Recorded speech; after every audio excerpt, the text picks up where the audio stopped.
Ted O'Brien, welcome to The Business. Great to be with you.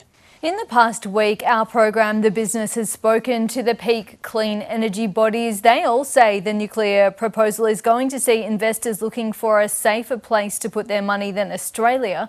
That must be a concern.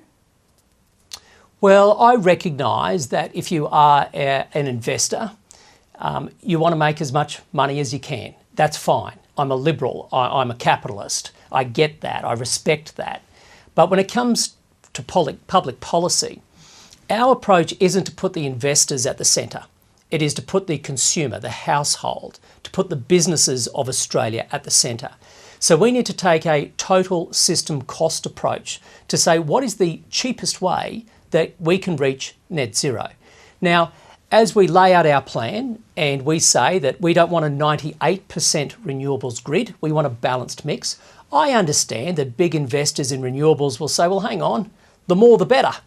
But from our perspective, the goal should not be to have the maximum amount of renewables on our grid, but the optimum amount.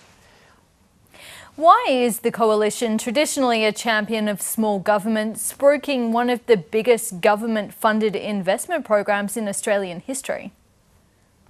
Firstly, we are dealing with a system that is fundamentally broken. And as a Liberal, we recognise the need for government to come in when you are dealing with a system that's broken. Secondly, government ownership of large nuclear power plants has been the proven formula around the world to work best. If you look at Europe, probably the most successful nuclear power is France.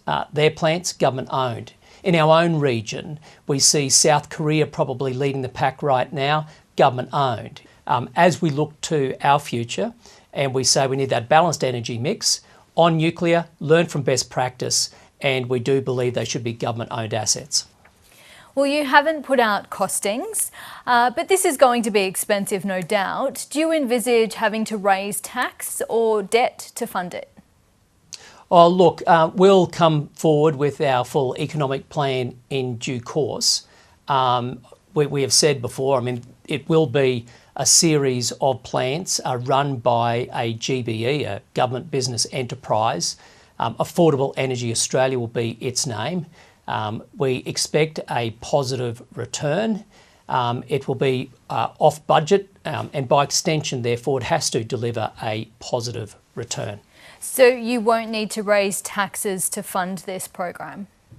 Again, we'll provide more information about the financing options available to us, but you can assume a mix of debt and equity for the GBE.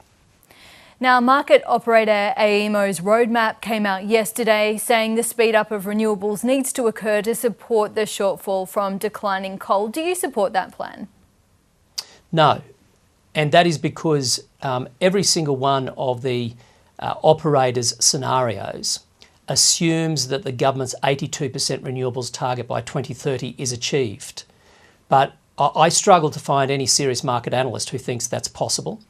Right now, the government's running at about 1/3 of the pace they should to achieve the 82% renewable target. They're not going to achieve it. And so I'm deeply concerned that the market operators' scenarios all assume that target will be reached. And by the way, it's not a criticism of the market operator. In fairness, according to the law, they must assume the government's targets. And this puts us in an awful predicament as an economy. The government has set unrealistic targets, they're not going to achieve them, but now the market operator has to model them as if they are true. And I think that is sending a very dangerous signal to the marketplace. You mentioned the overseas experience. We have seen cost blowouts in many of the overseas reactor projects. Can you promise there won't be cost blowouts at your projects?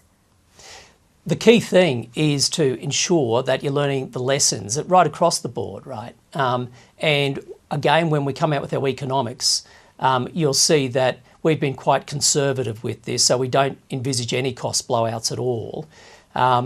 It's very easy, whether you look at wind projects, solar projects, gas projects, coal projects, nuclear projects, you can always find examples where projects have run into trouble.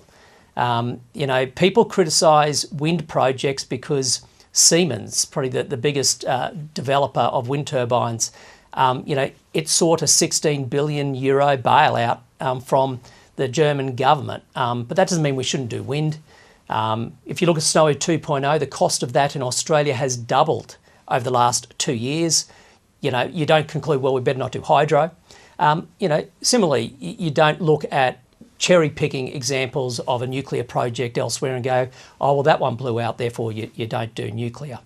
You've got to learn the lessons, and we have learnt a lot of those lessons, and that's why I've been doing this policy work methodically to make sure that we learn from the good and the bad, to say, okay, lessons learnt, these are the principles we must apply in the Australian context. We've done that, and that's reflected in the policies we're now rolling out. Ted O'Brien, thank you so much for making the time. Thank you very much to you.